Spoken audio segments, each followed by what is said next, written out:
What came out of G20? Because officially Syria was not on the scheduled items that was going to be spoken about, and yet it seemed to hijack G20 though. You're absolutely right. The G20 is, as a rule, focused on the growth and stability, and the stability issue is dominant via the Syria agenda. So at the end of the day, what has happened is that the participants, as well as the world, was much more interested with what's going on the sidelines rather than the G20 agenda per se.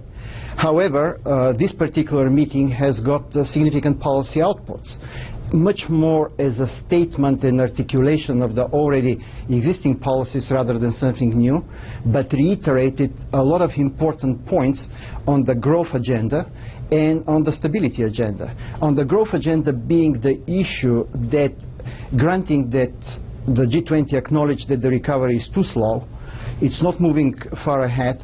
A lot of measures has been discussed in this area on one hand. On the other hand, as the crisis is perceived is almost past, this doesn't provoke some major consensus on the new issues. But what is important is, like strategically, the spillover from the quantitative easing has been addressed, the EU banking union, a lot of issues that are immediate, with immediate significance for the trade and investment, etc., on one hand.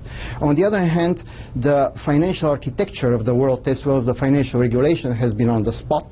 And most importantly, a very interesting diversion, I would say, challenging the existing financial architecture, was the BRICS decisions to announce the $100 billion fund, which is probably the first tangible measure of challenging the post-Second World War financial system. So all in all, it was a very productive, interesting meeting, overshadowed by the Syria agenda.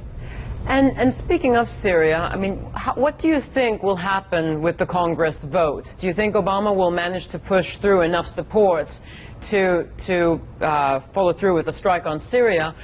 Or if he doesn't get enough support, will he go ahead and do it anyway?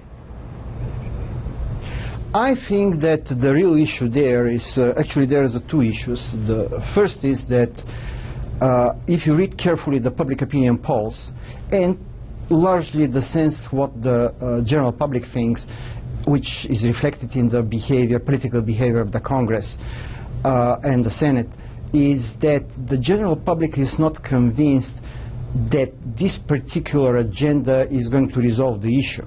So it's rather not that much of rejecting the idea of intervention, rather rejecting the idea of this particular intervention on one side.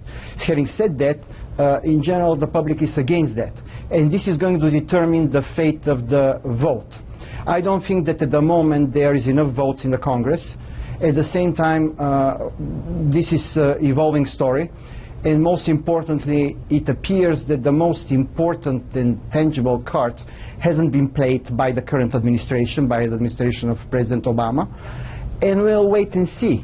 At the same time, whatever the exit and whatever the outcome of this vote, there is definitely not an appetite, there is no definitely inclination for the intrusion.